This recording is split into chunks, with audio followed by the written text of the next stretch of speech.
Honda Click version 3 ulit, 2023 model, red ang color, black ang nakita natin dito. Ang kanyang discounted price 58,140 na lang, tapos down payment 4,700, 24 months niya 3,726 na lang guys. Tapos ang kanyang 3 years installment 3,022 na lang. Meron pa tong dalawang side mirror na stock, handle grip niya, at yung brake lever niya left and right intact pa at stock pa. Tapos yung kanya itong harapan na fairings guys, ito medyo may damages lang, no, discarten nyo na lang or bilihan nyo na lang sa aftermarket, mura lang yan, lalo na ko sa aking TikTok shop nyo bibili niyan guys.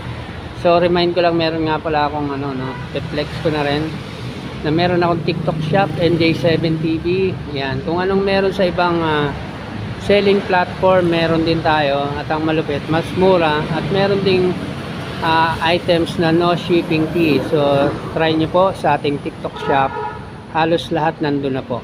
So ito yung back to normal, sabi nga nila. Ang fender nito yan, makintab pa guys, wala akong makita mga basag, bangas. Tapos gulong nito ay makapal pa, tapos ang kanyang front disc brake na wavy, tapos caliper, tapos telescopic niya stock pa rin, tapos ang kanyang seat cover stock pa rin, grab bar niya naka-stock pa rin.